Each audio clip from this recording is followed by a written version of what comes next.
Yeah,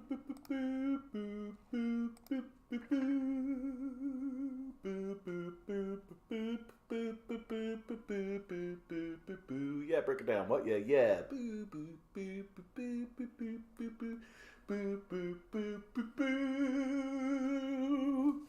We did it. God bless us. We did it. Oh, man. What a weekend of capitalism I've had.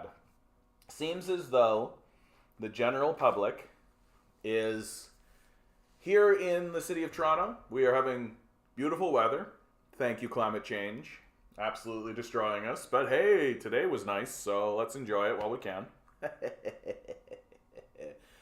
And that's made it flippin' busy.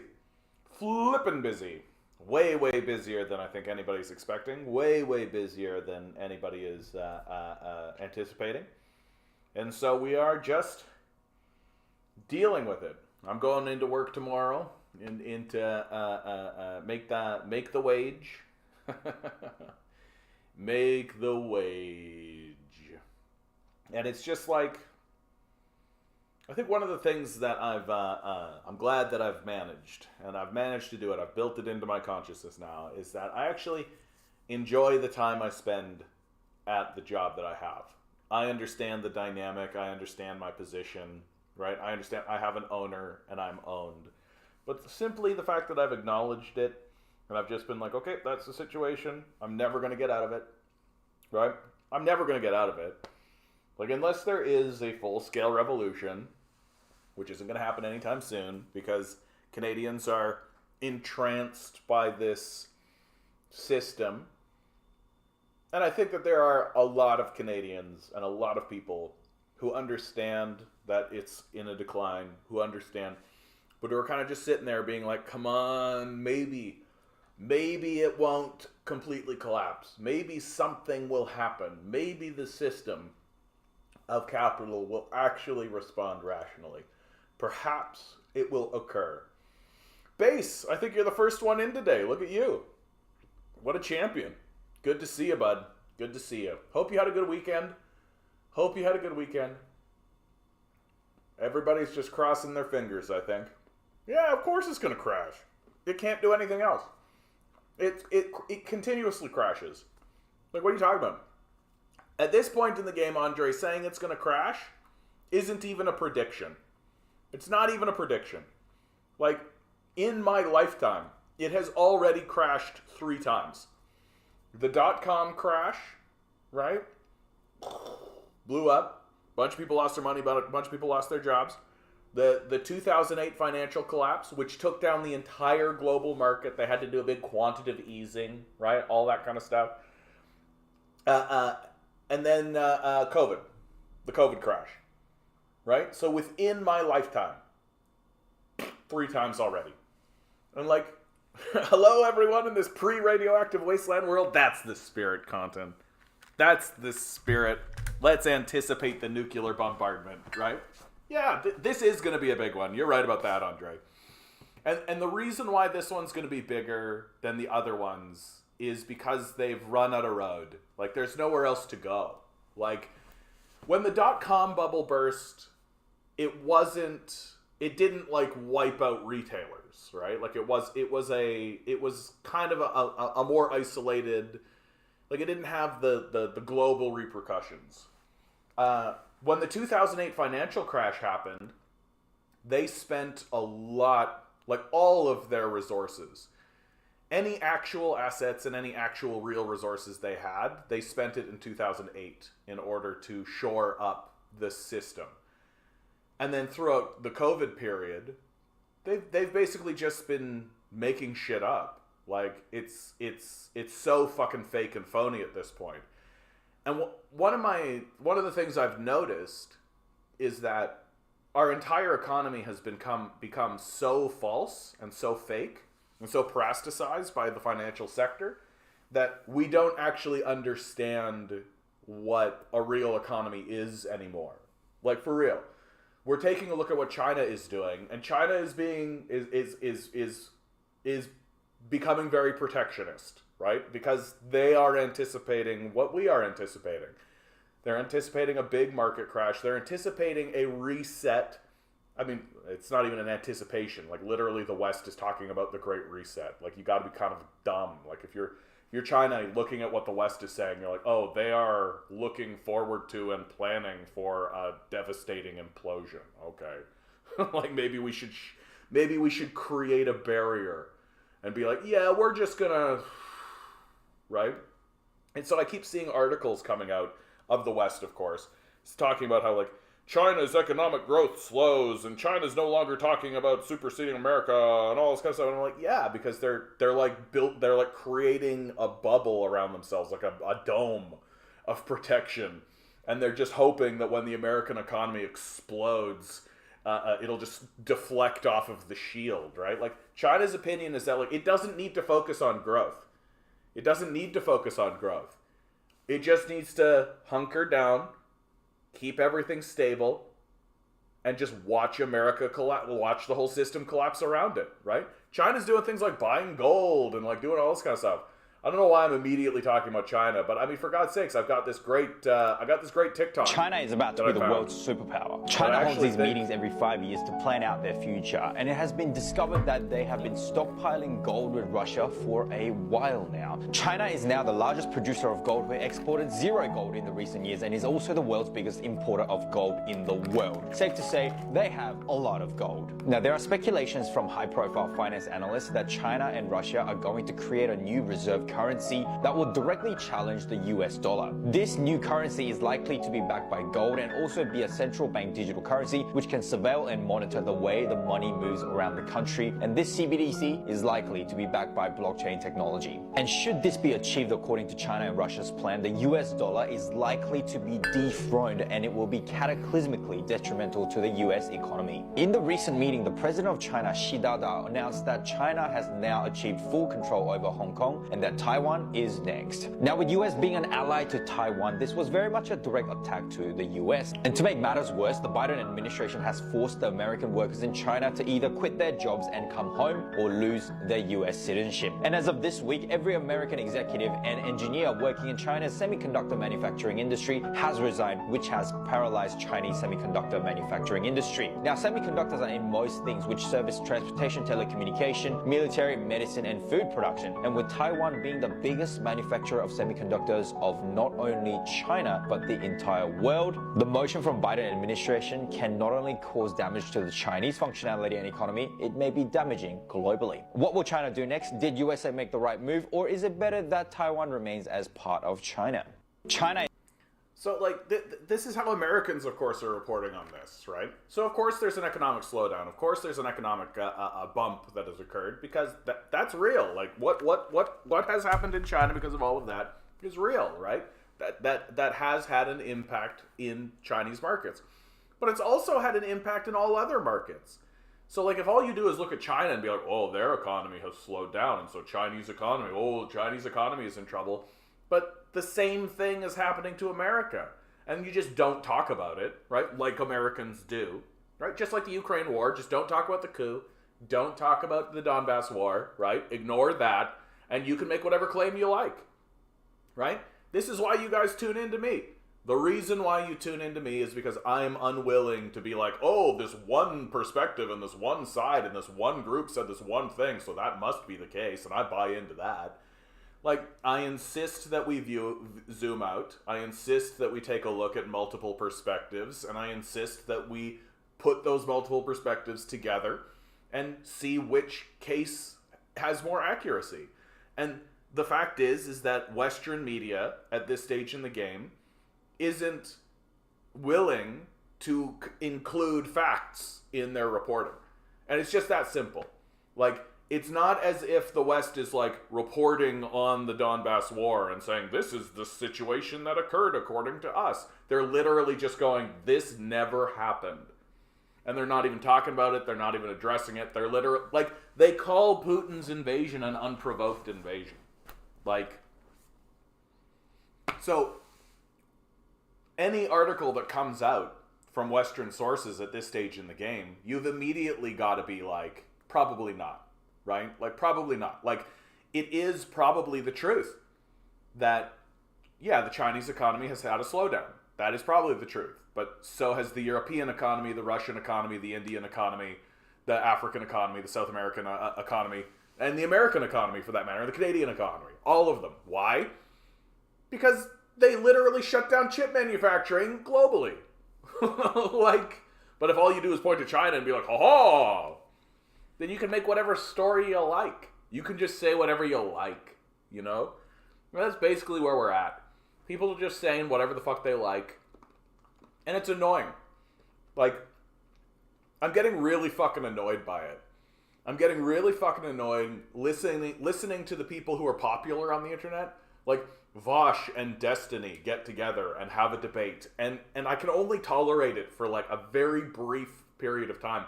Because it's just two illiterate, clueless boobs who talk fast, speaking to one another. And I'm just sitting there the whole time being like, boy, I wish you guys knew anything. Boy, I wish that the two of you literally were literate. I wish that your concern was what were the facts. That's what I always wish these guys' concern are. And it's getting really fucking annoying. You know? It's getting really, really fucking annoying.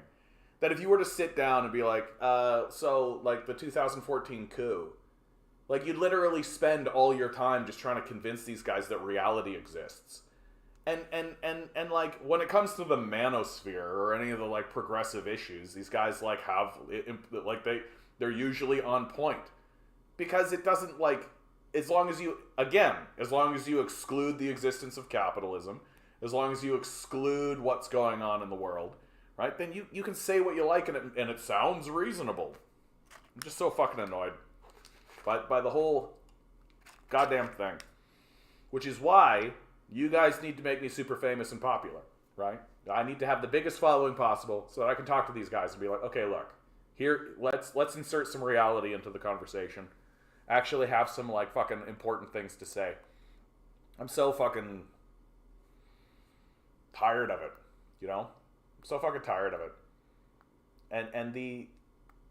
Which is why, like I want to increase the amount of people who follow me, right? But, like, I know what that means. I know what it means. It means that I'm going to have to probably work to... Because YouTube has removed me from their algorithm, right? Like, my growth has absolutely stopped. It means that I'm going to have to go to other channels. I'm going to have to join the debate bros, right? I'm going to go have to talk to people. And it's just going to be like a series of conversations with people who think they know what's going on, but who are clueless. That's what it means. And I'm just like, I'm just going to have to accept that I'm going to have conversations with kids. You know? Like, it feels like I'm going to be talking to kids. I mean, I guess I worked in a toy store for 5 years, so I guess it's going to be no different than that. Like, okay, but, like, that's a nice idea, but you know, there are other things that are happening in the world that maybe you're not aware of. Right. Eric, good evening to you. Good evening. Major, good. A Bolshevik Revolution, October 24th to 25th. Your birthday is October 24th. Well, that's probably why you're imbued with the revolutionary spirit, Major. That's probably why you're imbued with the revolutionary spirit. May that carry into your life, and I hope it does. Did you hear about what has recently happened in Ukraine? What specifically, dude? There's lots of things happening. It's and some of it is, like, blown out of proportion. Some of it is up, down, and the other thing. This is from Yves Engler. One of my country's leading anti-war activists protesting Canada's contribution to proxy war with Russia is not just an objective ally of fascists, she's promoting Chinese state agenda, according to NDP MP Charles Angus. Wow. Yeah, the NDP are a total failure of a party, right? They're just total failure. Their position is not different than the Conservative Party, right? Their position is literally unprovoked war, no situation in which Putin had any validity whatsoever. NATO expansion didn't exist. The 2014 coup didn't exist. The Donbass war didn't exist, right? which incidentally, I have found like a really, really, really. 6, 7, 8. This is an amateur documentary called 8 Years Before, Donbass documentary. It's in the Discord. It's from a place called the Revolution Report. They only have 8.53K subscribers, which I find astounding, because this is a really good work. They really go through the lead up, the 8 years. It's called 8 Years Before, right? It's about the Donbass War. What I really like about it is that it is like independent journalists who go into the region and have a bunch of conversations and talk to people. And it deals with the reporting on the lead up before Putin's invasion, right? It's a really good resource for anybody who actually cares about that issue. Because people will ask me all the time, like, well, what should I watch? And, you know, I kind of got to put pieces together for people. Well, this puts a lot of pieces together, right? It is done by an amateur group, so the documentary itself, low budget, but information does not require a budget. Yeah, NDP, orange liberals, yeah, all the way, like they're there to just act as controlled dissent if people actually turn away. Oh yeah, I heard about this, the dirty bomb. Yeah, what are you gonna do? Like, guys, at this stage in the game, my view is very simple. I cross my fingers and hope the nuke doesn't go off, but if it does go off, that's the end of the story, right? That's the end of the story. Like, if a nuclear bomb goes off, the civilization is over. Like, I've said it several times. I'm hoping that I never get banned or any of that kind of stuff for it, right? But, like, if a nuclear bomb goes off, there's no laws. Like, the institutions that exist have zero credibility. You don't need to listen to them outside of the threat that they pose to you. You don't need to pay attention to them outside the threat they pose to you. But they have no legitimacy or credibility. Like, period. All the West has been doing this entire time has been escalating and provoking, right? That's literally what the West has been doing the entire time. And if the result of all of that escalation and provocation and the calls to arm Ukraine and all of that kind of stuff, if the end result of all of that is a dirty bomb going off or a nuclear bomb going off, yeah, what do you need? Like, for real, like, what do you need?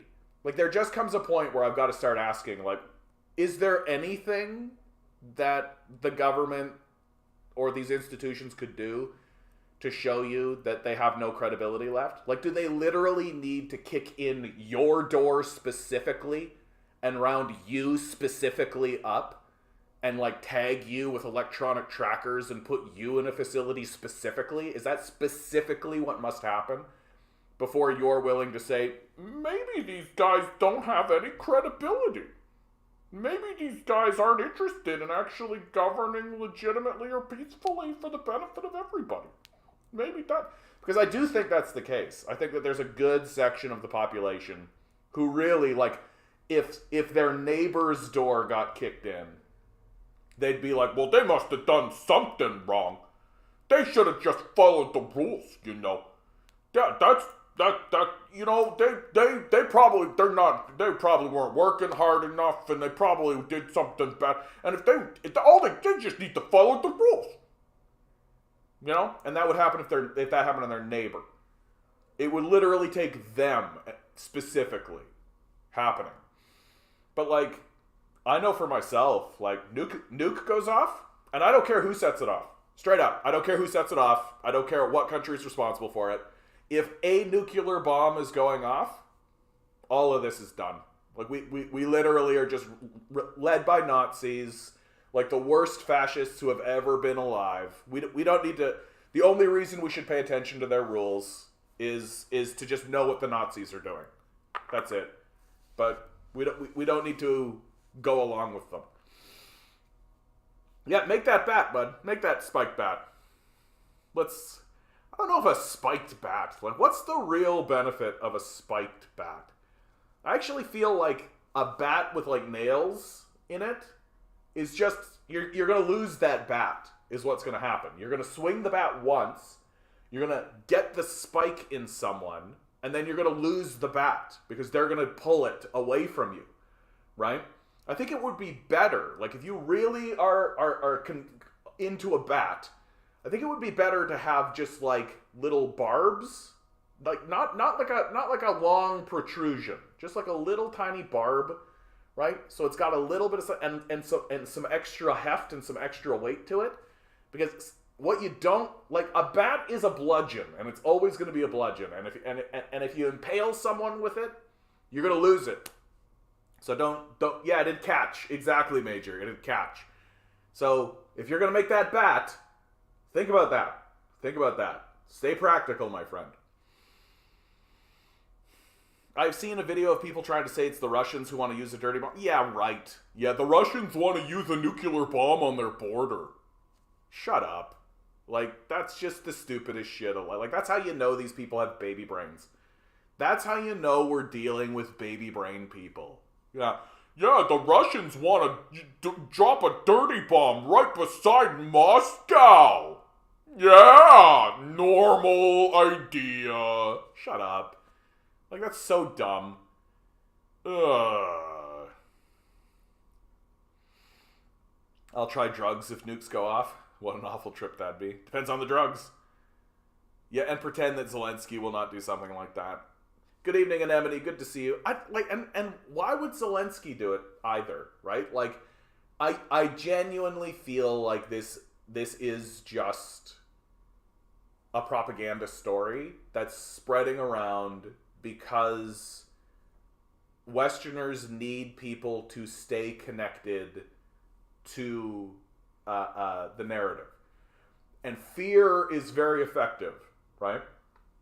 And if people start to understand the actual truth of what's happening in that war, they may turn away from it, right?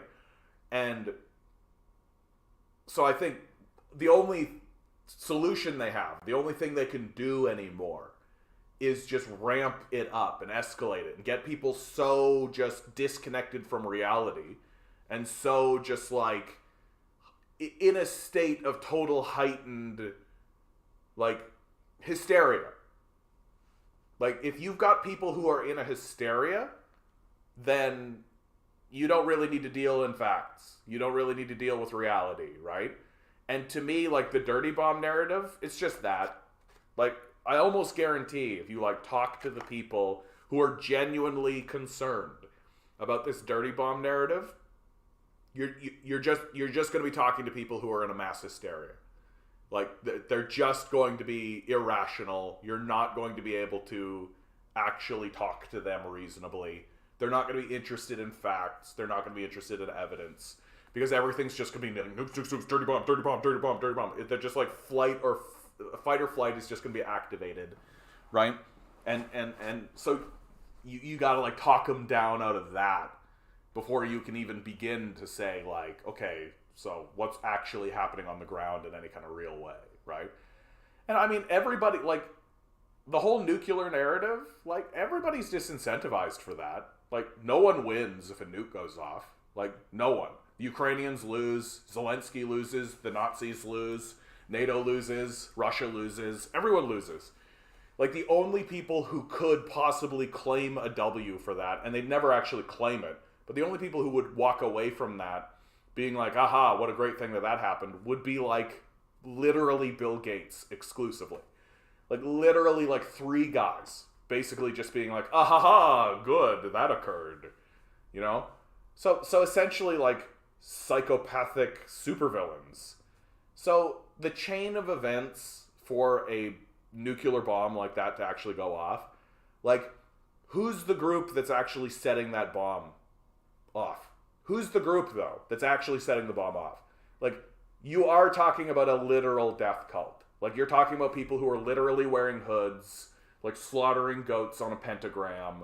like taking the blood and putting it on their face, like a nuclear bomb sitting there, them being like, oh, hey, oh, boy, like candles around, like the whole thing.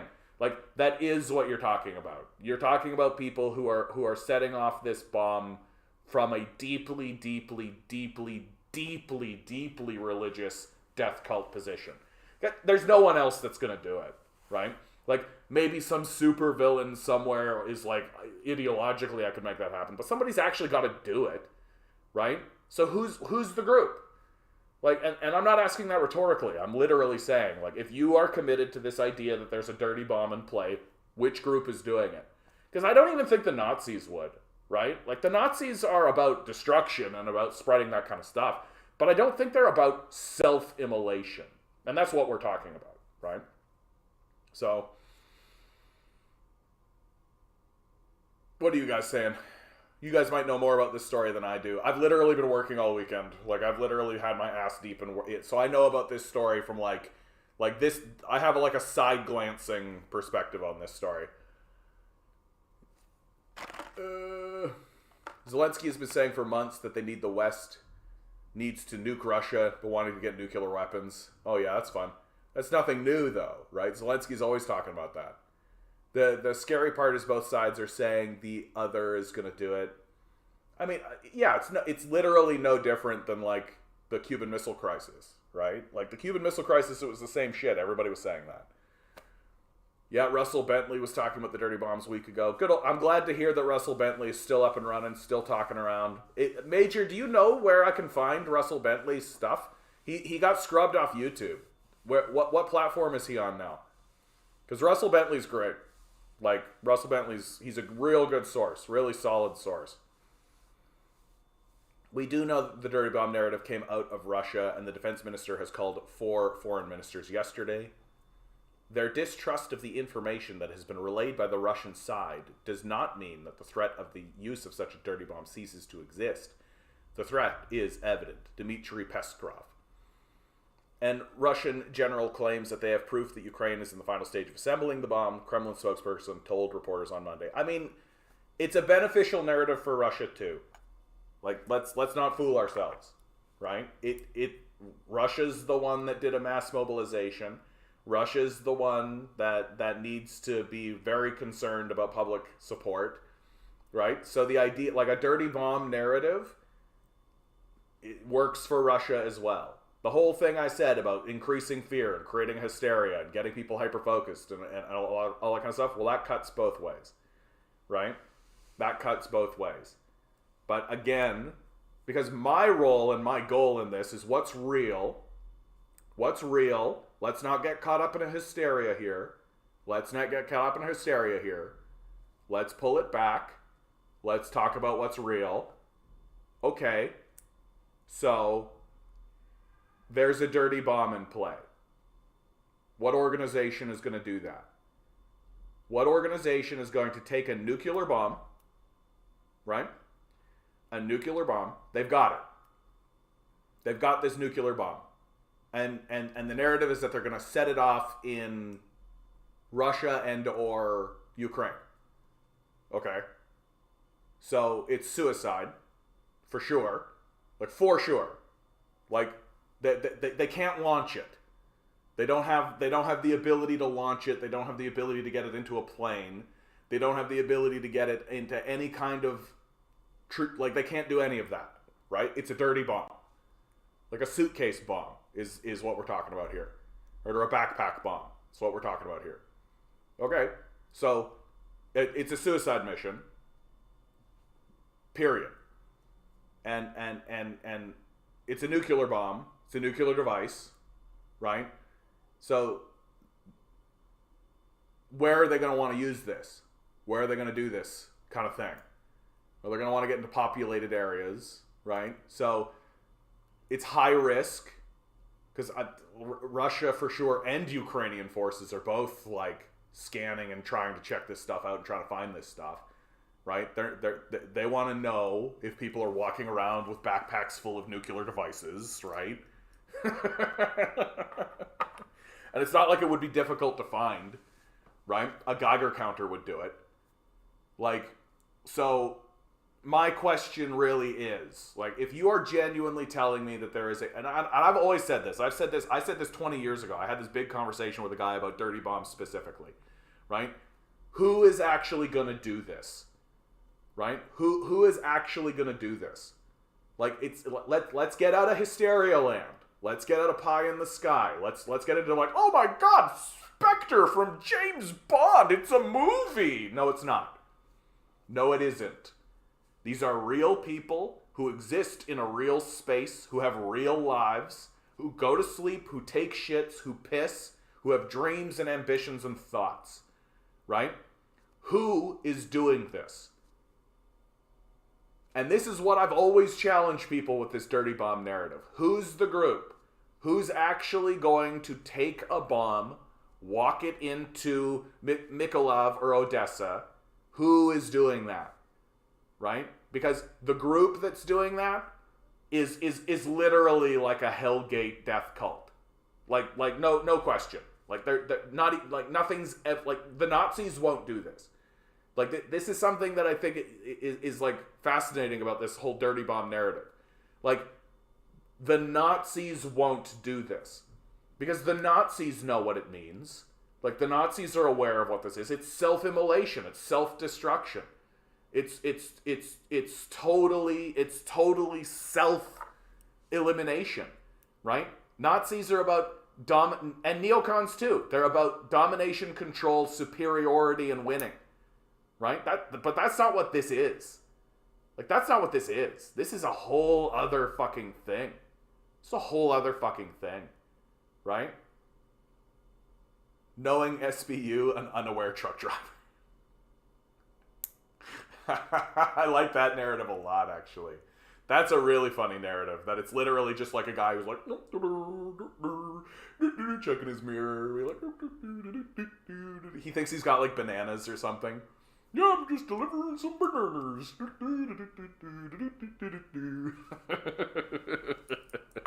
Yeah, I like that a lot better, actually, Major. That's really good, because that has like a Dr. Strangelove sort of feel about it. Because I think that that's the most accurate thing that's ever been said about the nuclear question in the entire conversation.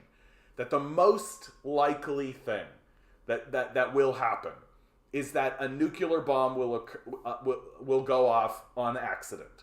That it'll be like a series of very stupid events. That, like, maybe at the beginning it's one guy that's, like, ideologically driven and who's like, I'm gonna get those Ruskies. But, like, there's a whole series of events that need to happen.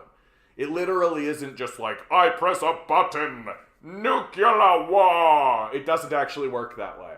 And like, but Dr. Strangelove was a fine movie for showing that, like, yeah, so it's like one guy at the start, and then the safeguard fails, and then the communication breaks down here, and then this happens, and then the people who are in charge of actually dropping the bomb are like gung-ho Americans who do commit suicide for ideological purposes, right? Because they think that it's happening, right? So, like, that to me is the most legitimate narrative. That it happens because of dumb fuckery, right? It doesn't happen because there's, like, this death cult of, like, worshippers of Cthulhu or something. It just happens because of dumb fuckery, right?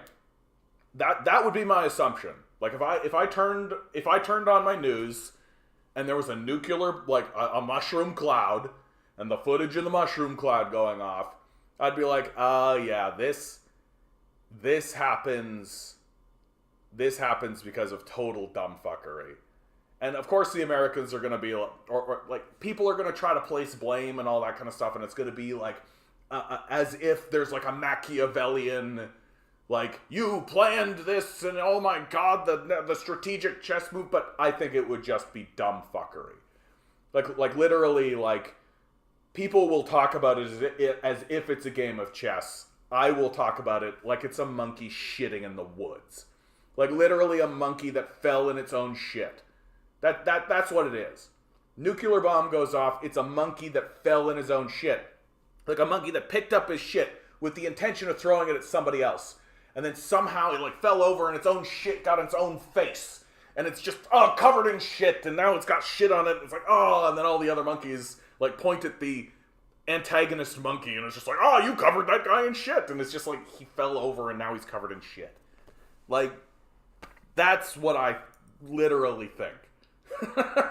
Like, ugh. According to Gonzalo Lira, has been fitting their troops with nuclear fallout gear and the sort. Yeah, I mean, but commit to it. Like, commit to the, like, there is a war propaganda element to this. You need to have troop loyalty. You need to inspire your citizens to continue fighting these wars, right? You need to do that. And a really, really effective narrative, a really effective narrative is that there are nukes involved, right?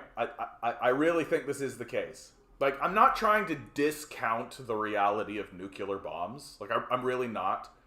But, like, we know what it means, right? Like, we all know what it means. Anybody out there fooling themselves, thinking that if a nuke goes off, that civilization can continue? Anybody fooling themselves? Anybody? I mean, Adam something, but like the rest of us, anybody walking around thinking that if a nuclear bomb goes off, we can just go along our merry way and go to work and all that kind of shit? Like, no, it's over, dude. Like, it's over. There's no such thing as civilization. There's no such thing as organized society. There's Cocker. Thanks, CR Stripey. I haven't seen you in a while, bud. I was thinking about you the other day. I'm glad to see you, bud. And you came in strong. Fantastic. but like,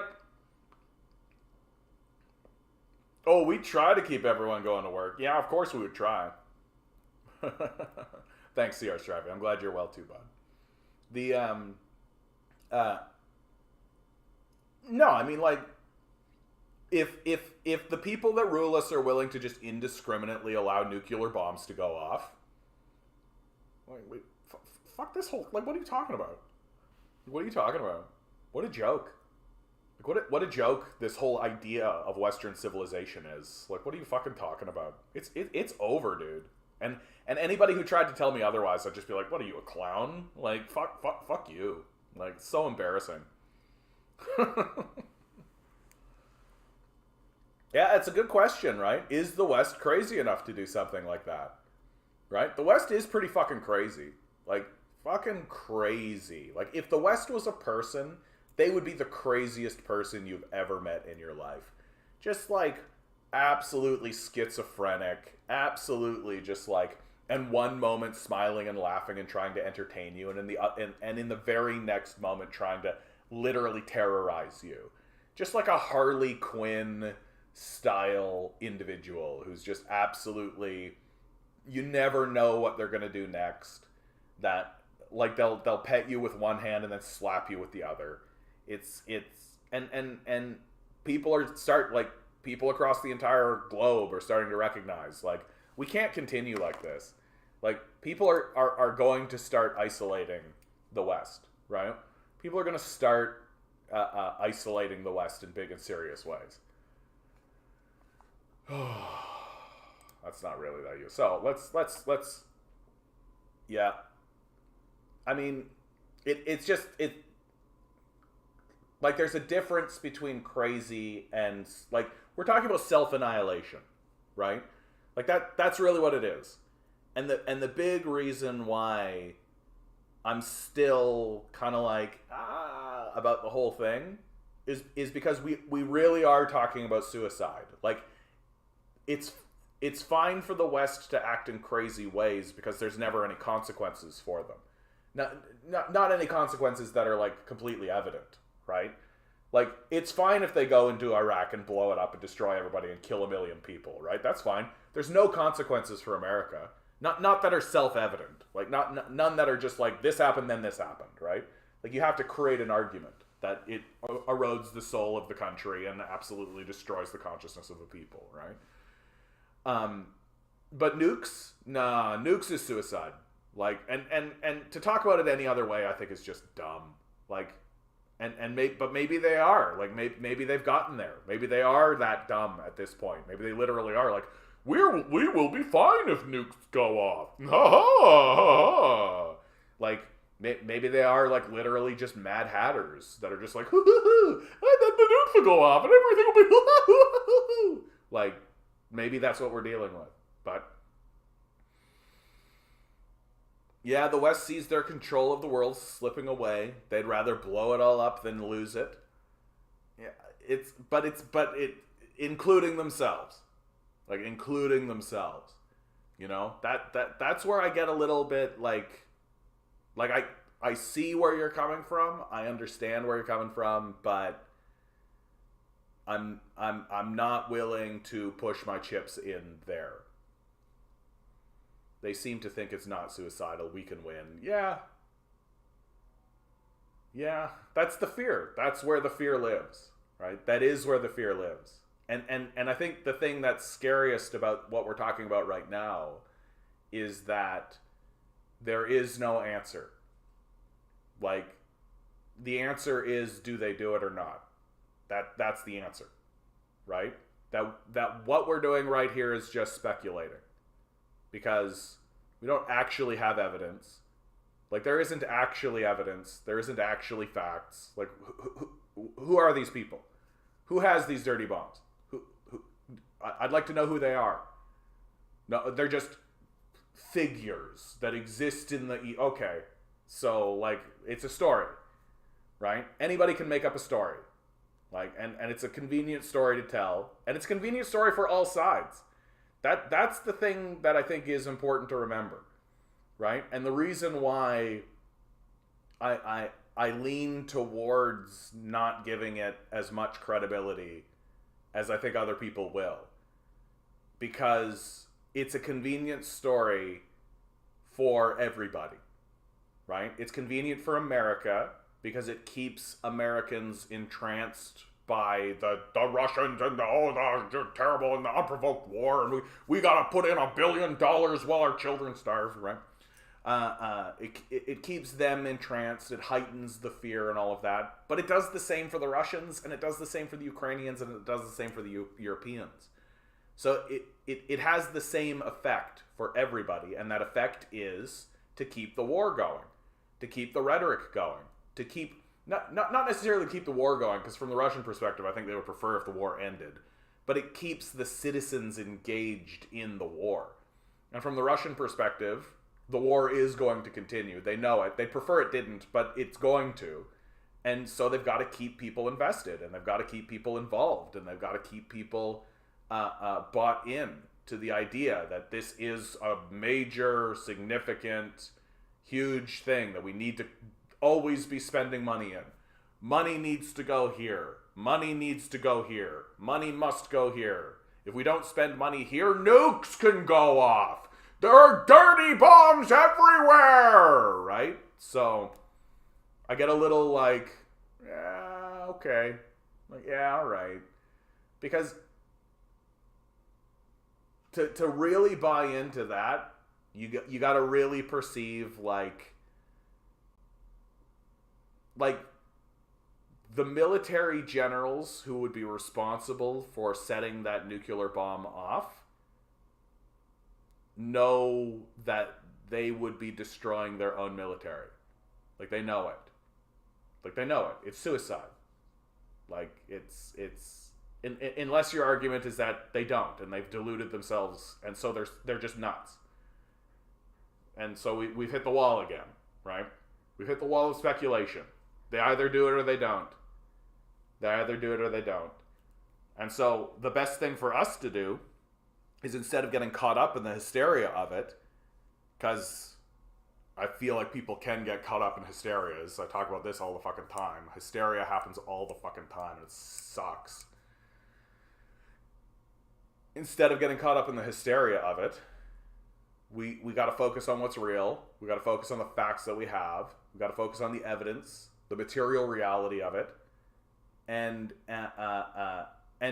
say what we would do if a nuke did go off, right?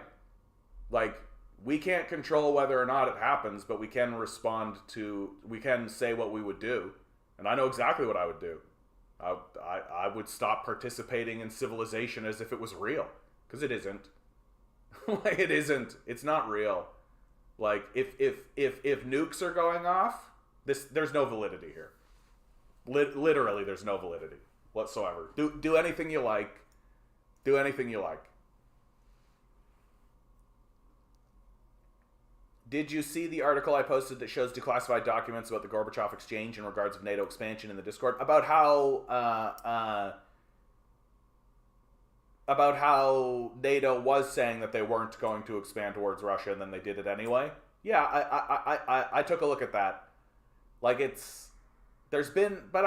all it did is confirm the narrative that we already know, that NATO said they weren't going to expand towards the Russian border, and then they did.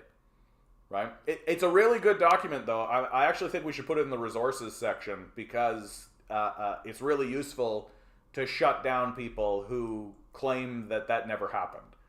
Right? The people who say that, like, NATO never said they wouldn't expand towards Russia. Yeah, they did. They did. On many occasions, they did. And it's useful to have a document to just be like, fuck you. Like, get the fuck out of here. The only reason I take the story seriously is because of the phone calls by the Russian phone call to the Minister of Defense of different countries. Yeah. Like, I mean, don't get me wrong. Like, do your due diligence. Call around. Right? Call around. That, hey, are you planning on nuking us? Hey, we got to talk about whether or not you're nuking us, right? I hope that the war ends, dude. Like, I hope that the war ends. Like, I seriously hope that what happens is that the midterm elections happen in the United States, the Congress switches to Republican, the Republicans dig their heels in and refuse to go along with any further funding, the Ukrainians run out of weapons and ammo, and the whole thing just peters out. That's essentially how the Vietnam War ended, right? The Vietnam War ends because they just run out of money, right? And they just pull out because they're literally like, okay, we got enough gas to leave.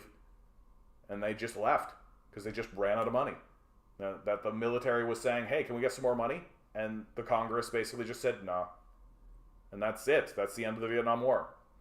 And I hope the same thing happens. I hope that the Republicans take Congress and they actually say, yeah, we're just going to say no to you guys. Like they did under Obama the whole fucking time. And they just say no. I hope that's what happens. Because, like, it's really weird. Oh, Mitch McConnell has already promised to give even more money than Democrats to Ukraine. Of course. I don't know why I said it.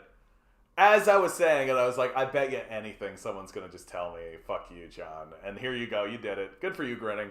I'm glad it was you. I'm glad it was you. You did it nice and just like, tear that fucking bandage off. Fuck you, John. Thanks, Grinning.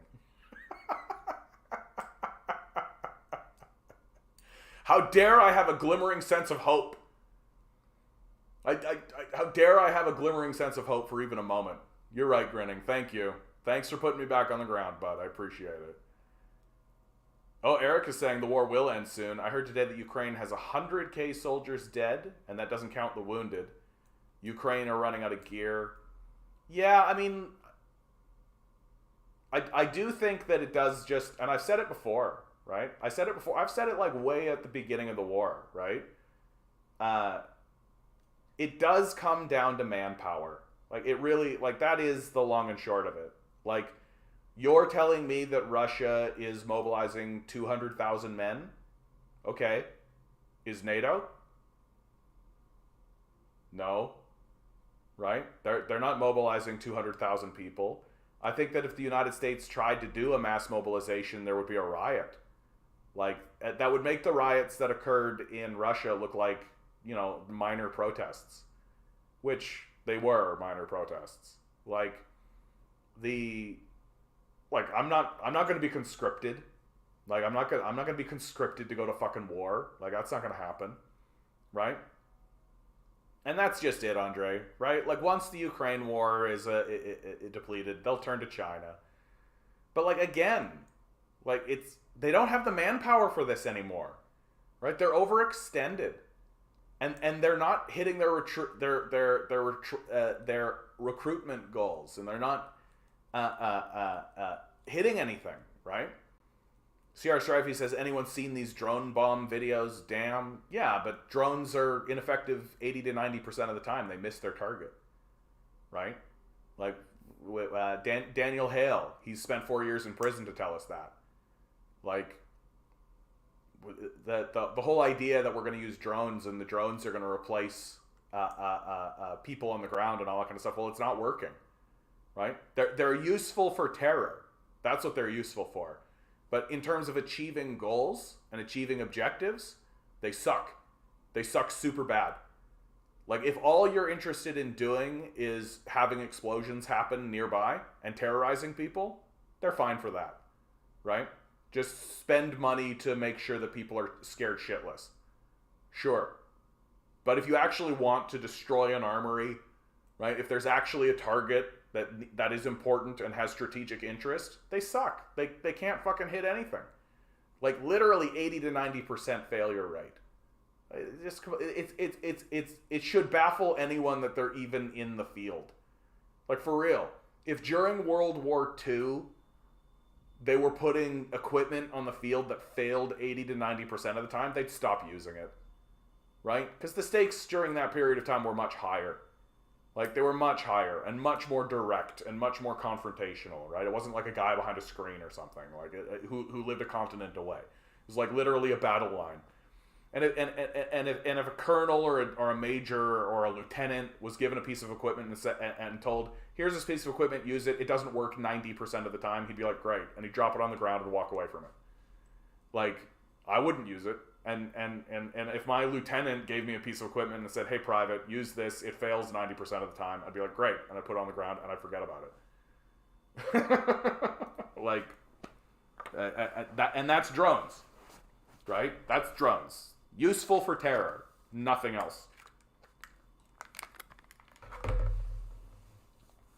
There's actually some NATO movement. There's a U.S. battalion mobilized close to the Ukraine border. That's a new development. Sure, but it's just like if they have 100,000 people and you have 10,000 people, it's over. Like, it is. Like, I'm sorry. And if you have 50,000 and they have 50,000 and they've got 100,000 coming and you've got nobody coming, it's over. It is. And what do I see happening in Ukraine? I see Russia mobilizing between 200,000 to 300,000 people, funneling them into the region, and I see NATO and the United States doing what?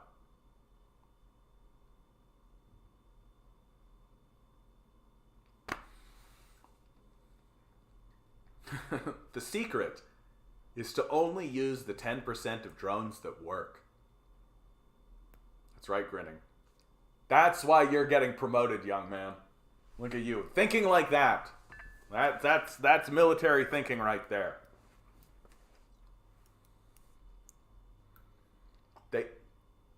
They are different. They fly over a single soldier and drop a bomb that looks like a plastic parachute, man. No, and of course they're going to make it look as good as possible. Like in the tests, in order to sell you a product. Right? Of course the advertisements are going to look perfect. Right? Of course they're going to cut it and make it perfect every single time. They'll do it 3,000 times to get the 10, like they'll do it 10 times to get the one that worked. Right? And then they'll show you that one and be like, look at the thing we have. Isn't this crazy? This thing that we can do 10% of the time. Right? No, I don't deny it. It does work 10% of the time, 20% of the time, right? Like, I'm not saying that it's not destructive, right? I'm just saying it's not reliable. And we know it isn't. Like, we know. They don't hit their targets. They're blowing up buses. They're blowing up weddings, right? Like, I'm not telling you it isn't destructive, Like, if what you care about is indiscriminate violence, if you walk into an urban environment and think this is a target, anything counts. Blow up whatever you like.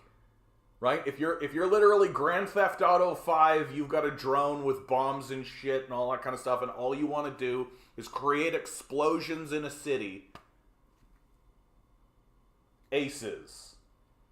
But if your goal is to actually be effective militarily, if your goal is to actually find a target and eliminate that target, right? Like an armory, a barracks, right? Like some kind of important, crucial piece of infrastructure, a power plant, right? Doesn't work. It just doesn't work. It's not effective, right? You're going to miss at least 80% of the time. And if you shoot and you miss, well, they're going to move it. Because they know that they've been had. They're like, oh shit, explosions nearby. We're moving this. Right? So like it'd be like trying to play darts and just being told you are 100% going to miss 80% of the time. And the dartboard gets to move. It's like those TikTok vids of people dropping fast food, but instead of Wendy's, it's an explosive. CR Strifey. What a fucked up world we live in, man. The fact that there's like a website that you can go to and see this shit. What the fuck are you talking about?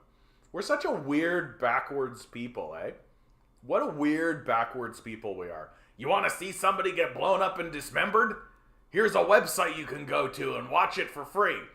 But god damn it, if you want to see a nipple, oh, that's X-rated. That's pornography. We have a special word that we've given to sex and sex acts on film and media. But there is no special word for violence pornography. Like, what's the word for this? Like, we literally use the sex word. We literally say gore porn, right? But it doesn't have its own special little classification because for us it's normal. Yeah, it's normal, right? Like, it's completely normal to do extreme acts of violence.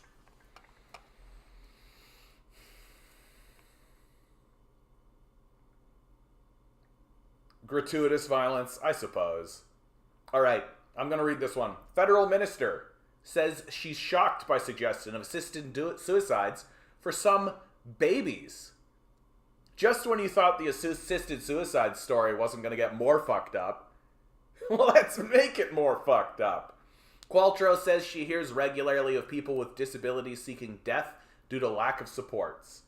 Canada's Minister of Disability Inclusion says she's offended by a Quebec doctor's suggestion that infants less than a year old should have access to medically assisted deaths if they are unlikely to survive and dealing with severe health issues. I find that completely shocking and unacceptable. I would never support going down that road. Yeah, it's eugenics. That's what that is. The idea was raised earlier this month by a parliamentary committee hearing reviewing the federal law that governs medical assistance in dying.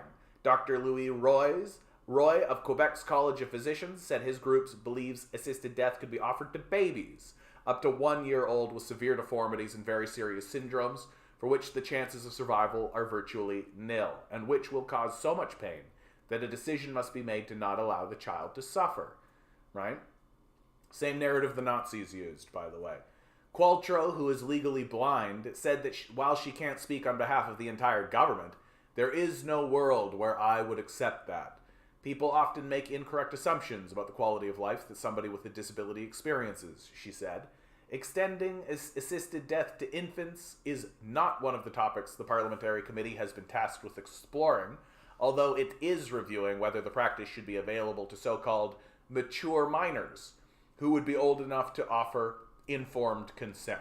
Yeah, because there's no such thing as an angsty, suicidal teenager, right? That work was supposed to have been completed by now, but the committee has received an extension and will now have until February 17th to hand over its findings to Parliament. Qualtrough, and continue tuning in because I'll be talking about that for sure. Qualtrough also said she hears frequently that some people with disabilities are seeking assisted death because they can't find adequate housing or sufficient care. Working with the disability community and hearing very regularly that people's options around MAID are being driven by lack of social supports is devastating, she said. Glad to hear somebody in the government actually say it out loud. The federal government first passed a law making a doctor or nurse practitioner assisted death legal in 2016. It did so because the Supreme Court of Canada had overturned the existing ban on medical assisted death. Canadians who weren't already nearing death became eligible for MAID in 2021, when the government changed the law in response to a lower court ruling. That change allows people with grievous and irredeemable medical conditions who are experiencing intolerable suffering to seek a doctor's help to die, even if their natural deaths are decades away. Qualtrough said it should not be easier to access a medically assisted death than to get a wheelchair. But it is. I'm going to read that line again. Qualtrough said it should not be easier to access a medically assisted death than to get a wheelchair. But it is. Yeah, you live in a civilized country, all right. Before the law changed, the federal government was warned by many disability advocates of the risk of disabled people seeking assisted deaths because inadequate supports left them feeling they had no other options. In 2020, Inclusion Canada, an organization that works on behalf of Canadians with intellectual disabilities, said the changes were the group's worst nightmare and a moral affront. Speaking to the House, Qualtrough said that while people can't be denied access to assisted death because they're living in poverty, she is keen to see the recommendations the parliamentary committee comes up with on improving safeguards. I don't know, maybe feed and clothe your citizens. Maybe provide like basic rights. You know, housing. You know, little things like that. There's a requirement in the law to make sure people know of the services and supports available to them, but there is no obligation to help them access those services, and there's no obligation to provide those services, she said. Most available supports for those with disabilities are provided at the provincial level. Right, so you got Doug Ford, right? Yeah, Dougie's gonna jump right all over. Yeah, I definitely care about the disabled. I'm certainly not gonna tell disabled people to just go get a job like a fucking psycho, which we voted for again. Congratulations, Ontario, you fucking fail state. I'm very concerned about the message that people are getting from this, that somehow a life lived with disability is worse than death, she said. It's not what I believe. Canada Disability Benefit in the works. In June, Qualtrough reintroduced a bill to establish a benefit for low-income working-age Canadians with disabilities. The House of Commons voted unanimously to send the bill to committee, but the timeline is still being criticized by opposition members who note the Liberals first promised the benefit in the 2020 throne speech. The proposal for the benefit also lacks details, including how much recipients will receive, who will qualify, and when the money will start being distributed to those in need. Like, our system has fucked up so fucking badly that we can't even take care of, like, disabled people during a period of crisis. Like, what a fucked up system this is. Like, unable to respond rationally to just extremely basic shit. Extremely basic shit. Like, things that literal slave societies are like, yeah, you got a disability, you gotta fucking take care of people, right? Like, literally medieval Europe took better care of their disabled. Fuck you. Fuck you. I'm so fucking mad. I'm so fucking mad at this shit. Ugh. Qualtrough says she believes a benefit to help lift people with disabilities out of poverty is long overdue. She insists it will take time to enact a bill she called a once-in-a-generation change to the country's social safety net. There's a phenomenon within the disability community where people celebrate their 65th birthday because poverty rates drop in half, because all of a sudden there's social supports, she said, referring to programs such as old age security and the guaranteed income supplement for low-income seniors. I'm going to read that sentence again, guys. Holy fuck. There's a phenomenon within the disability community where people celebrate their 65th birthday because poverty rates drop in half because all of a sudden there's social support, she said, referring to programs such as old age security and guaranteed income supplement for low-income seniors. Like, fuck you. Like, fuck you. Fuck everybody. Everybody should get fucked. Everybody should get fucked. Like, fuck anybody who stands up and is like, you're just lazy, you get, like, all these guys just go find a spike and get fucked by it. I'm so fucking done with these idiots. You shouldn't have to wait until you're 65 to have that kind of financial security. This is what the Canada Disability Benefit is trying to do. Close that gap for the 18-year-old to the 64-year-old living in poverty who has a disability. Maybe while we're at it, we should just eliminate poverty? Huh? And anybody think that we can eliminate poverty? Because I do. I big time think that we can eliminate poverty. I actually think it would be really easy to eliminate poverty. Right? You just got to stop listening to fucking frauds like Peterson and O'Leary and these idiots who are like literal grifters who do nothing of value, who help no one. Literally just like, oh, but the people won't have any meaning. Like, shut up, you embarrassing frauds. Get the fuck out of here. Qualtrough said she deliberately chose to work out the details of the benefit, such as eligibility and amount, in regulatory meetings where politicians can hear directly from the Disability Committee. She also stressed the need to ensure a federal benefit doesn't result in local supports being reduced. Yeah, it definitely will. Doug Ford will 100% reduce local benefits, for sure. I have to be very careful in those conversations with provinces so as to not have them tomorrow reduce what they give people. They will. Knowing that we're going to top it up. Or they decide to start not providing a particular service because eventually the federal government is going to give people enough money that they can pay for it themselves, said Qualtrough. They definitely will. Like, we're led by overt, crazed, frothing at the mouth psychopaths. Like, what are you talking about? Even assuming the bill gets through Parliament, which, yeah, right? Like, who here thinks the bill's going to get through Parliament? Who here thinks that it's actually going to happen? Qualtrough said she estimates it would take 12 months of regulatory discussions before the benefits land in the pockets of low-income Canadians with disabilities. Canadians like Shauna Milne. Like, yeah, we're literally just like wanking. We're over here in the West. This is what we do. We just wank. We're just wanking away. We're like, yeah, we're thinking about providing benefits and dealing with the crisis. Maybe we're just gonna put it in committee, and then we'll have the committee do a recommendation, and then have them do an extension on that recommendation. At which point we'll do an analysis on that recommendation and have a discussion, which will then be put to a vote as to whether or not we accept the recommendation to vote on the extension of the vote. Like, that's fucking what we're doing. Like, we're such a fail state. Milne is a single mother of 2 teenage boys who lives in a basement suite in Surrey, BC.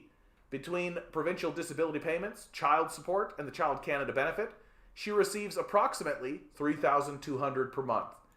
But about half of Milne's income goes to rent and utilities. Regular bills for things like cell phones, transportation, and food, along with emergency expenses, regularly drain her bank account below zero. Milne said food is the only part of the budget that offers some wiggle room for cuts when times are especially tight. The biggest thing that gets cut now is our food, she said. That's the only optional thing. That's the only thing that is flexible enough for me to cut.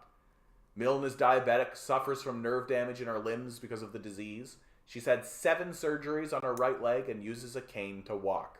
Earlier this year, she successfully applied for BC's Disability Assistance Program. But the family still relies on gift cards from her son's school to buy groceries, and she carefully measures out food portions to ensure their supplies last for as long as possible.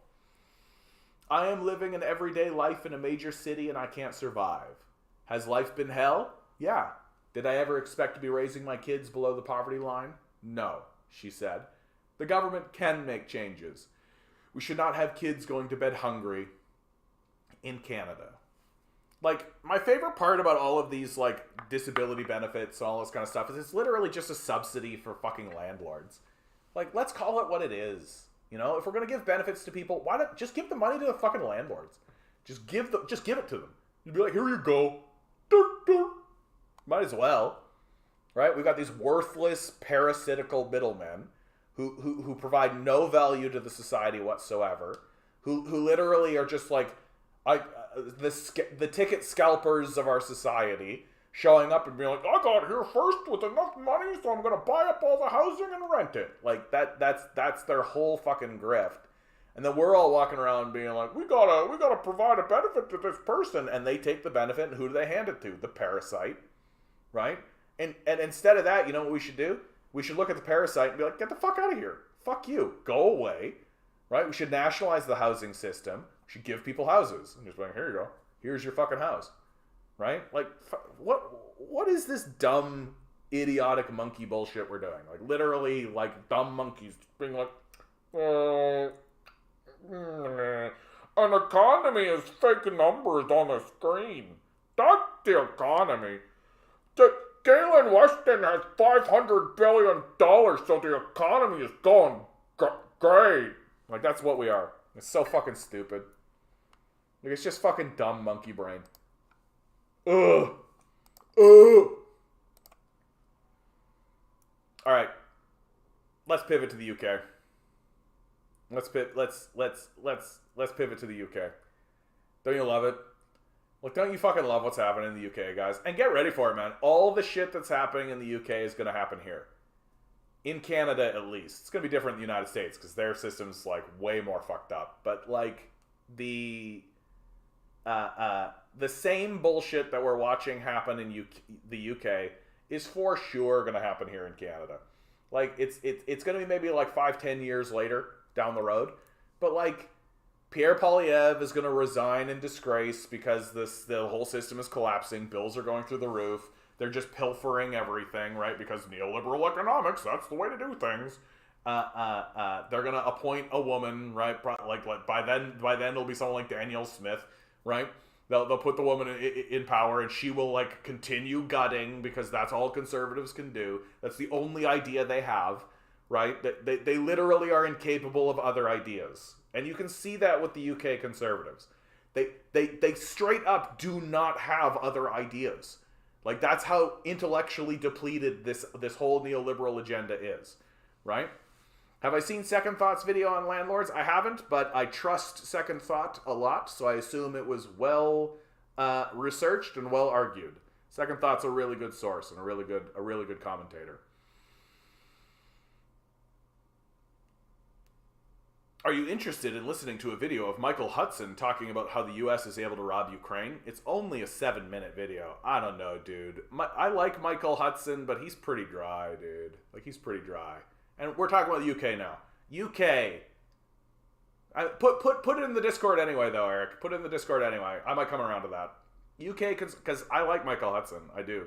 Yeah, perfect. It's in the video section. Matthias, good to see you, by the way, bud. More than enough vacant homes to go around, for fuck shit. Like Matthias, oh my god, dude, like, you wanna talk to me about what I think is, like, one of my number one things? If I was suddenly the prime minister and I had a party and we had a majority government and, like, was like, okay, cool, here we are. You know what I literally would do?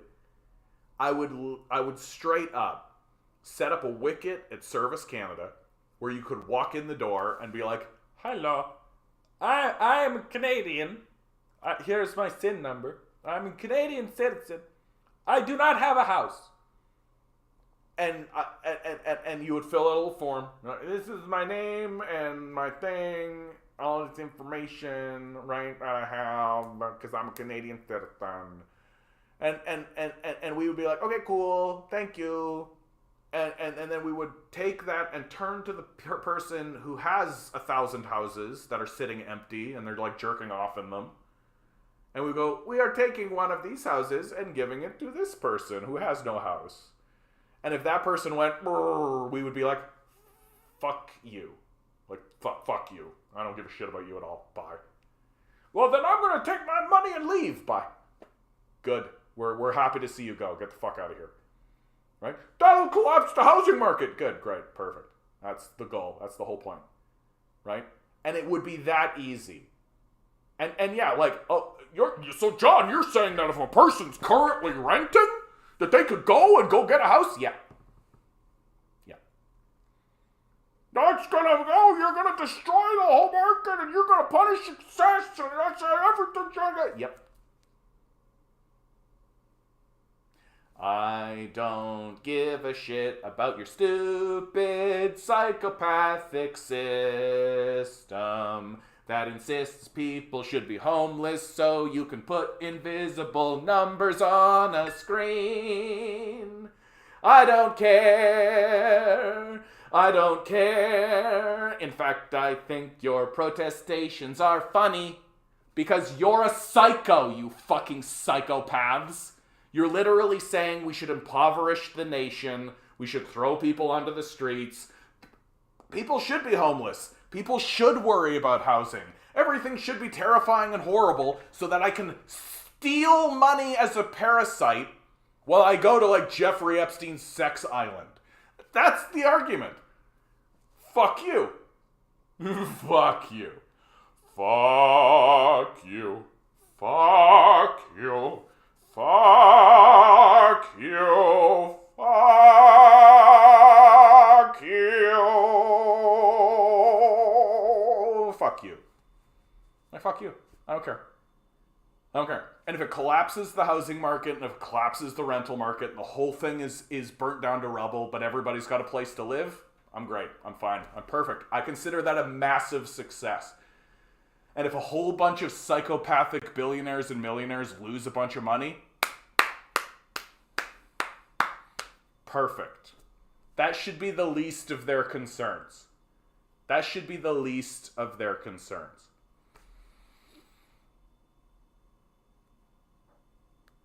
It would be much cheaper to do that with the UBI than what we're doing now, which means we're paying more to keep poverty. Yeah, Matthias, like, tell me about it, dude. You're doing like the greatest hits, dude. You're literally like, let's have John do the greatest hits. We are paying more. I can't even believe it, man. I can't even believe it. That's the thing that kills me the most. That's like, it's like a dagger that slides into my heart every single time I think about it.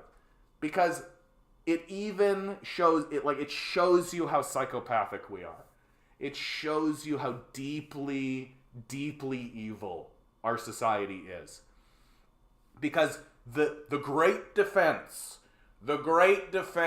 of conservatives have always been like, well, we don't have the money to pay for that.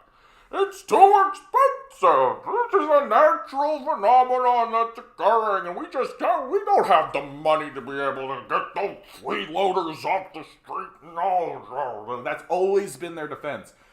And it turns out that that's bullshit. It turns out that it's total fucking bullshit.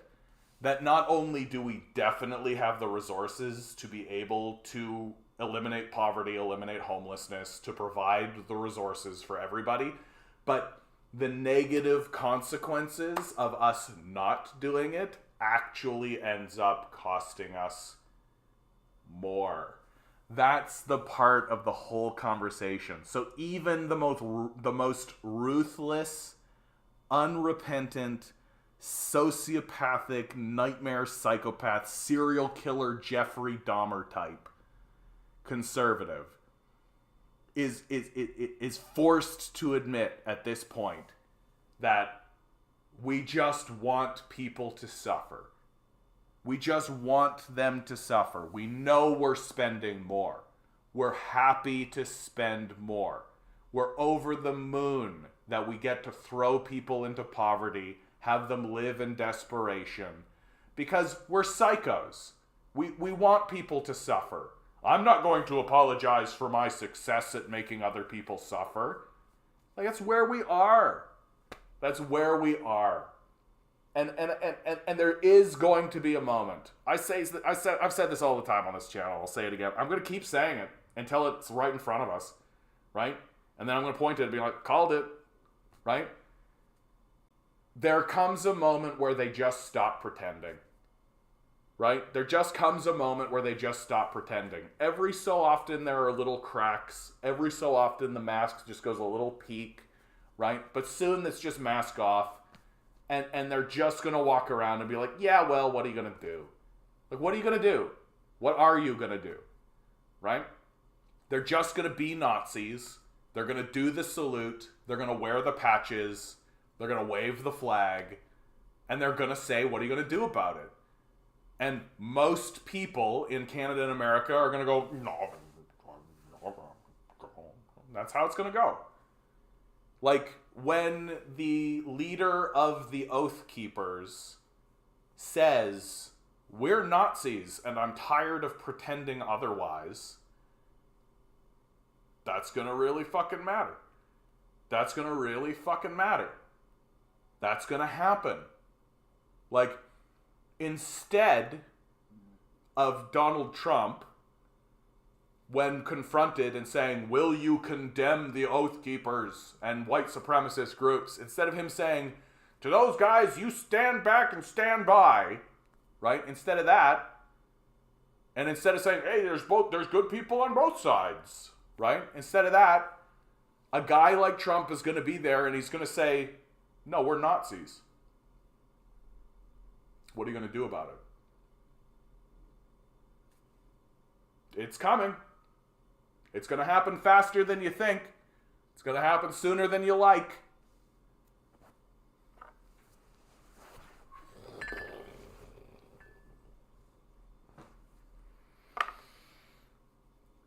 Because we aren't doing anything about it. Like, that's the hard reality. Like, we're not doing anything about it. Right? Because how would you actually go about defeating a proper Nazi movement? Right? How would you actually defeat it? Because guess what? You're not actually going to defeat it through arming militarized forces in order to confront them. Because the Nazis are in the military and the police forces. So when you arm military and police forces, in order to hunt Nazis, you're arming Nazis to hunt Nazis. Straight up. When you give money to armed military groups in order to hunt Nazis, you're giving money and resources to Nazis to hunt Nazis. Like, we know that there are Nazis in the police forces. We know that there are Nazis in the military. We know that they're having a very difficult time getting rid of them. Because, guess what? Yeah, you can't get rid of Nazi groups when the group itself is Nazis. Ha! How do you purge Nazis from a Nazi organization when the group itself is Nazis? Wonk on wonk, wonk, wonk, wonk. Wonk. Right? So the United States, like the Joe Biden administration, their response to white supremacist groups and terrorism is to create like a white supremacist terrorism hunting group. Right? So there's a phenomenon called blowback. They're gonna fund a military organization and a police organization to try to root out white supremacy. It certainly won't get co-opted by Nazis.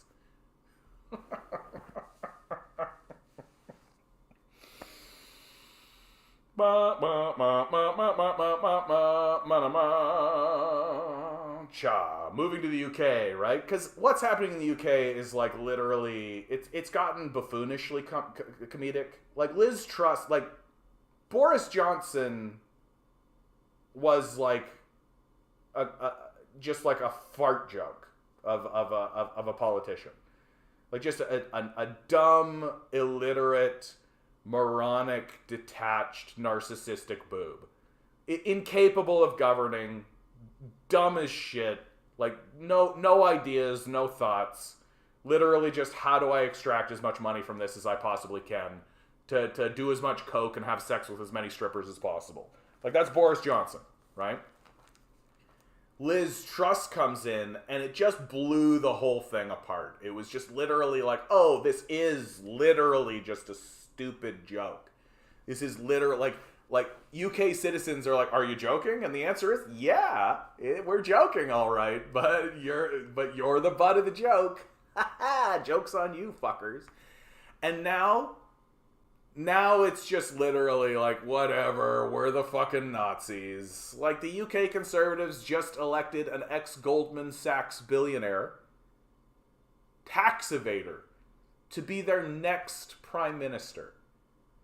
So, like, it used to be that Goldman Sachs would get in and be like the treasury, right? That like a Goldman Sachs executive would be like the treasurer or like an economist or, you know, that kind of thing in those sorts of positions. Now they're literally just like making them the prime minister. So Goldman Sachs is in charge of the UK right now. Directly. Because there's no such thing as being like an ex-Goldman Sachs. Like, that's not real. It's like saying ex-CIA. Like, that's not real. Right? There's no such thing as ex-CIA. That's not what happens. Rishi Sunak announced his new UK Prime Minister. This guy looks like a little boy that never grew up. Look at how precious this guy looks. Don't you just want to pinch him? You're like, oh, I'll poon him. Funny part, Boris Johnson had the support to come back, but he changed his mind. Yeah, dude, are you kidding me? Like, no, at this point, for the UK Conservatives, it's not about governing. It's just about them feeling like they look good. That's all it is at this stage in the game. Like, they want to go out, and they want to go out looking good. Right? You have pretty major calls for a general election at this point, right? But amongst the populace, like the popular will is for a general election. People don't want to wait a couple of years. They're ready for it to happen now, right? And the Conservatives kind of want to believe that they can right the ship, and so they're going to put this guy in front. But the thing is that they don't recognize and realize that they don't realize their own incompetence at this point. They don't see that they are out of ideas. They're out of thoughts. They don't know what they're doing, right? That they're simultaneously maliciously cruel and deeply incompetent. And they genuinely just think, well, we're rich, so we know what we're doing. Right? And because they fail to recognize that they're rich because they're the slavers, right? Like, of course they're rich, right? The Confederates were rich. Like, of course they're rich. Like, they just have mistaken wealth for a superiority, you know? And so these next few years in the UK, because they're not going to call a general election. Maybe they will. I'd be blown away if they did. But these next few years in the UK are just going to be absolutely fucking ridiculous. King Chucky could dissolve Parliament. What are you talking? Why would he?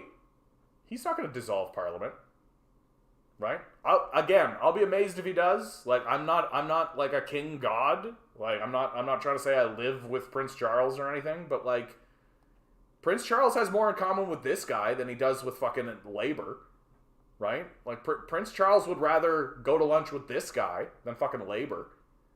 Right? Like, he's not interested in, like, well, the working class, you know. The plight of the working class. We're really concerned about how the workers are, you know, fuck you. Nah. Like, until the citizens of the UK have this guy's house surrounded, or, like, the Parliament surrounded, or, yeah, maybe even King Charles, maybe even his place surrounded, right? Until the people of the UK have the place surrounded, you know, like they're doing in France, right? Like they're doing in France, where thousands, especially unions, take to French streets to protest inflation, blame President Macron for not protecting people from price hikes. In French poll, 1 in 3 would join a strike against inflation. Now we're talking, dude. 1 in 3? Fuck yeah. A third of the populace going on strike, grinding the economy down to a halt. And like, here in Canada, they declared the Emergency Act because someone blocked a bridge. Like, they blocked a bridge for a week, and everybody was like, oh my god, we've got to treat them as if they're an invading army. Right? absolutely necessary to do the Emergencies Act, for sure, 100%. We absolutely had to do the Emergencies Act to get those guys off that bridge because they were as big a threat as the Nazis were. Yep, same thing. Exactly the same thing.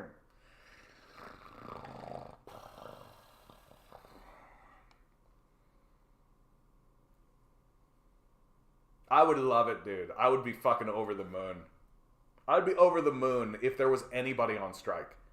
If people were even talking about striking. I'm just like consistently and constantly blown away at how pathetic we are.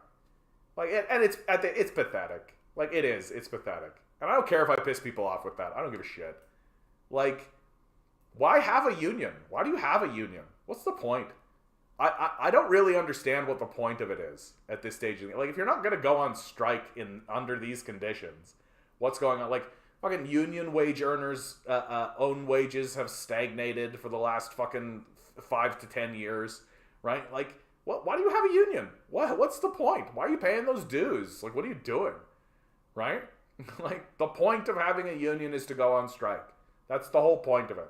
Is to be able to do stuff with collective action to say fuck you to these fucking losers, right? To these delusional, clueless, detached psychopaths.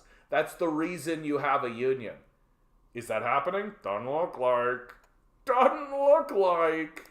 Just gotta say, right? Just gotta say. So until the fucking unions and until people are surrounding this guy's place, they're not going to wait. They're just going to wait until the next election. They're just going to drain the treasury of the UK. They're going to do everything they can to privatize. They're going to do everything they can to permanently entrench themselves so that when this guy leaves office, he'll own so much that it barely matters. That Labour will turn around to this guy and be like, okay, we're going to raise your taxes by 0.3%, and you're just not going to be able to because he owns half of the shit anyway. Right? He'll just be able to shift stuff around and fuck with you the whole time. And so you'll spend your entire term in labor constantly dealing with the fact that you're owned. You're fucking owned. And they're not even pretending anymore. They're not even using surrogates anymore. Right? Like someone like Liz Truss was a surrogate. She was like a go-between. Someone like Boris Johnson. Boris Johnson was a go-between. Right? That you had the billionaire class. Like, this would be as if Jeff Bezos became the president. Like, that's what this is. Right? Like really think about what this would be like in America. This would be as if Jamie Dimon became the president. Literally like the CEO of, like, I think he is the CEO of Goldman Sachs.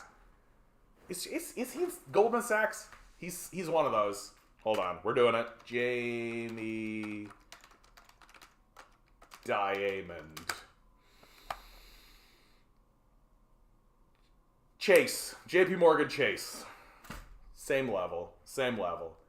Like, imagine if Jamie Dimon became the president of the United States. It's like the same fucking shit. Right? It's the same fucking shit. And like, so they're just doing away with the whole go-between idea.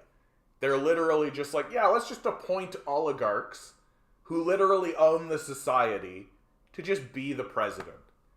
And so we're just reverting back to like neo-feudalism. We're just reverting back to feudalism where we've got a bunch of kings, and every so often one of the kings will be the president, and they'll just pass the president hat around, right? What a normal society that definitely works. What a normal society that definitely works. And in the meantime, this is where the story gets nice and dark. The government's latest attack on our right to protest freely should concern every single one of us. The bill to criminalize effective means of protest will further entrench racial equalities in our criminal justice system. While so many of us are distracted by the Conservative Party as it lurches from crisis to crisis, something else has been happening too, which should concern every single one of us who believe in the right to protest. The government's public order bill passed its third reading in the Commons yesterday in what is one of the most draconian pieces of legislation even by this government's standards, and which leading human rights groups warn aligns the UK anti-protest laws with those in Russia and Belarus. The bill seeks to criminalize effective means of protest and will further entrench racial inequalities in our criminal justice system as the government tries to stop protests before they've even happened. Among the measures it contains are new offenses for locking on, disrupting transport and infrastructure, and serious disruption prevention orders. Rather worryingly, the Home Secretary Sula Braverman added a last-minute amendment to the bill, which will allow her to apply for injunctions against anyone she deems likely to carry out protests that could cause serious disruption to key national infrastructure, prevent access to essential goods and services, or have a serious adverse effect on public safety. What this is clearly designed to do is stop protests before they've even happened. So much for the Tory mantra of being the party of liberty. The bill defines illegal protests as acts causing serious disruption to two or more individuals or to an organization. Serious disruption has been taken to include noise, meaning that in effect it can be used to shut down any protest. The new protest-specific stop and search powers contained in the bill will have a discriminatory impact on black and minority ethnic groups in particular. Protesters can be subjected to a stop and search even if they suspect no wrongdoing. One of the most sinister aspects of the bill are the Serious Disruption Prevention Orders, SDPOs, which can be imposed on people who have participated in at least 2 protests within a 5-year period. Crucially, they can be imposed on an individual irrespective of whether or not they have been convicted of an offense and can be served with a 2-year order forbidding them from attending further protests. As George Monbois writes in The Guardian, like prisoners on probation, they may be required to report to a particular person at a particular place at particular times on particular days, to remain at a particular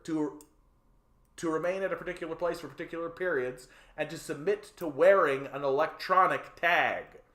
They may not associate with particular persons, enter particular areas, or use the internet to encourage other people to protest. If you break these terms, you face up to 51 weeks in prison. So much for civilized and democratic. Given the vague way the Public Order Bill defines protest-related offense and protest-related breach, SDPOs can be applied for an incredibly wide range of offenses. Writing for Mirror Online, Green Party MP Carolyn Lucas said the bill is a truly staggering attack on our right to protest, and attacked the terrifying expansion of stop and search powers. She said the bill represents a blatant attack on political community, on the vital networks of people involved in keeping protest movements alive. These are desperate measures from a government determined to avoid accountability at any cost, and the cost to the rest of us is huge. Let us be clear. Our democracy is at stake. The government's latest attack on our right to protest must be resisted at all costs. So what this would mean, if I was in the UK, I would probably be spending 51 weeks in prison. Straight up. Like straight up. That is what this is. So someone like me, I organize protests. I post my protests. I encourage all of you to protest. We should surround the halls of power. I don't fuck around with this. And here's the UK government showing us what capital will do. And incidentally, this legislation is coming for us. This exact same thing is going to happen in Canada and the United States. That they are going to say to us, if you go and protest, you will go to jail. And we got a little taste of that with the Freedom Convoy. We got a little taste of that. Right? They'll just evoke the Emergency Act. Ugh. I heard in the U.S. the conservatives are outright saying they are abolishing their safety if they get in power in the midterms. Not sure if it's true or not. But we do know the GOP being wanted to do that. Who's safety? Who's their safety? Like, no, dude, look, what we are seeing from this generation of Republicans, the MAGA hats, all that kind of stuff, like, things are going to happen in the United States so quickly that I don't think people will know how to respond to it. I think the aggressiveness of what is going to happen in the United States, the swiftness, the excitement of it, the terror of it, it's going to happen so aggressively and so quickly that people are literally not going to believe it's happening as they're watching it happen. I really do think there's going to be a whole slew of these like Vashite Destiny-style liberals who are just going to be like, wow, and they're just going to fall into fantasy lands because they're not going to be able to cope with the reality of what these guys are going to bring.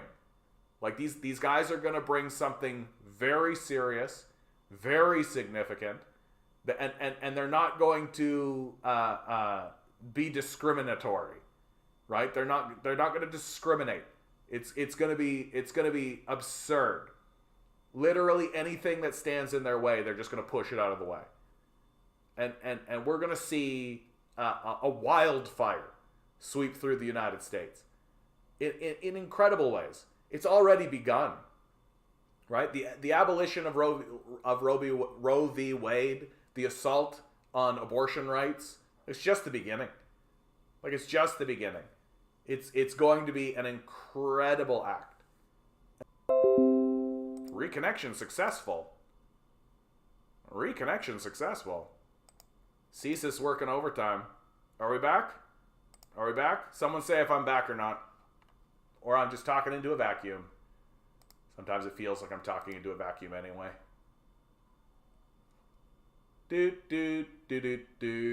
Lagging again. Yep.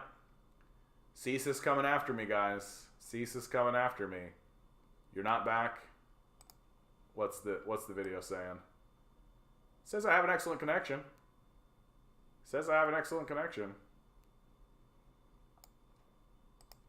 Oh well. I'm just going to keep talking. Just going to keep talking. The U.S. Supreme Court poised to give companies new powers to sue over strikes. Like, got to start using these things. Got to start using the union struggle. Got to start using this stuff. Right? Or else they're just going to take it away. Which they're poised to do anyway. Thanks, Matthias. The U.S. Supreme Court appears set to deliver another long-standing conservative policy goal in its first major labor law case this term, with a ruling that could hobble workers' right to strike amid a resurgence of worker-organized and cost-of-living crisis. The justices decided on October 4th to consider whether businesses can sue unions in state court for the economic consequences of strikes and other employee protests, like spoiled products. That sort of labor dispute is a special category of legal action that the National Labor Relations Board has maintained original exclusive jurisdiction over for nearly 65 years. Under Supreme Court precedent dating back to 1956, the right to strike, including the attendant financial harms, is protected by the National Labor Relations Act.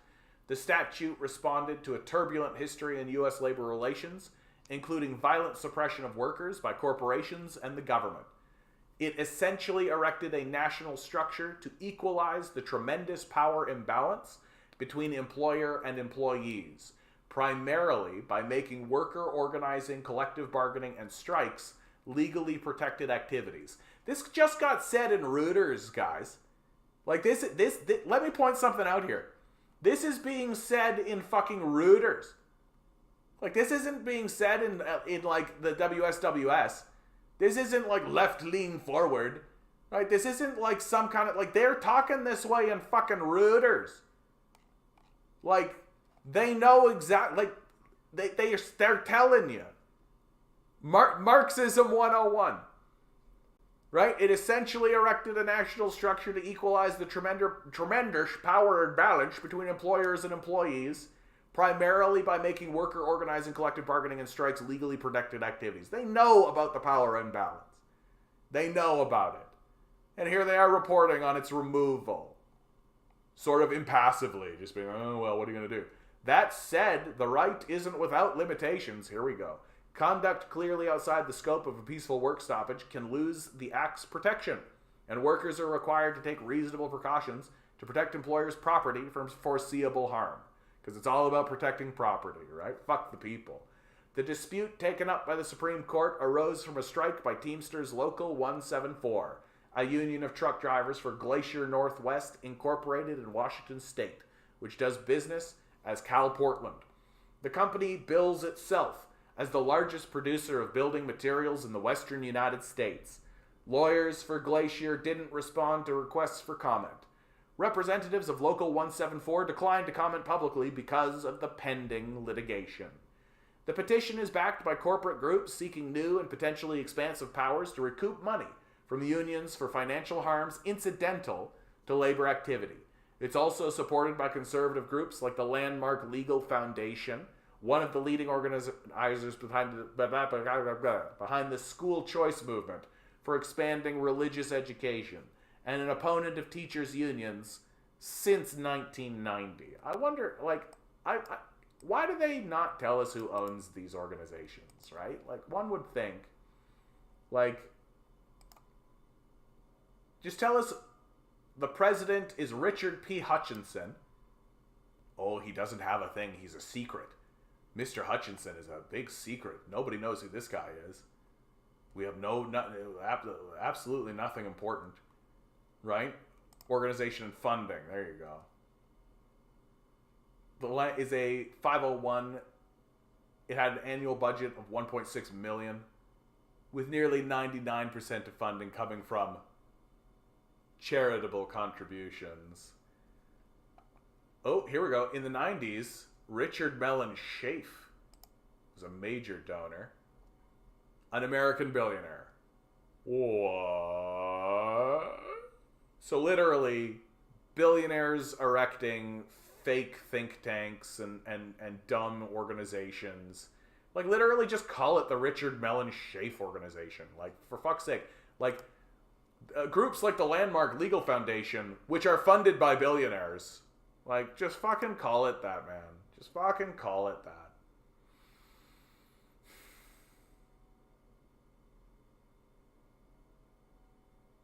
It's so difficult for me to maintain a sense of outrage anymore. You know, I was talking to my mom about this just the other day. I think it might have even been last night. I've just lost my ability to have outrage at this anymore. And I'm no longer really sad about it anymore. Like, really. It just, to me, it seems so fucking ludicrous now. It's just so, like, why? Why are we doing it? That to me, and I ask that question as, like, as a curiosity or an oddity almost. Like, why are we doing this? What is it that we are gaining? Exactly. What is it that we're like, what is it we hope to achieve here? What do we expect? Like, what are we expecting? You know? I just think we're dumb. I just think we're dumb. Like I'm not that smart a guy. Like, I don't think that I'm a smart person. Right? I tend to think that I'm quite average, in fact. But it doesn't take a fucking genius to see where any of this goes. It doesn't take, you don't need to be a PhD scholar. You don't need to be fucking like Noam Chomsky. You don't need to like write gigantic PhD theses or anything like this. Right? Just to see where this all leads. That it's like if you push someone off a cliff, it doesn't take a genius to figure out where they'll go. And if you tried to argue in court, well, I didn't kill them. The ground killed them. You'd still go to fucking prison. But that's more or less what the pro-capitalists are arguing at this point. Right? Like, it's more or less what these pro-capitalist types are arguing for at this point. That, well, it's not us that are doing it. It's the ground. We didn't kill them. The ground did.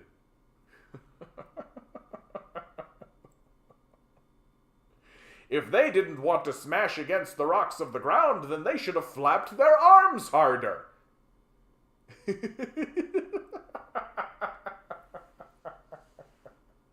I like this analogy. This is a nice analogy right here. You like that, Compton? You like that? Am I still lagging? Are we okay? Like, that is really what these get a job types, and like personal accountability. Like, yeah, I pushed that guy off the cliff, but he just needed to flap his arms harder. Then he would have been fine, right? You just didn't flap your arms hard enough. And the solution for capitalists is like, what we'll do is we'll sell you a pair of arm wings. That's what we'll do. And you'll buy them halfway down out of the desperation. We'll be like, good old arm wings will save the day. That's the capitalist solution. And they'll literally like sell them to you in a hot air balloon. They'll be in a hot air balloon, going down as you're falling, and be like, hey, we'll give you these fancy dancy arm wings, and that'll slow your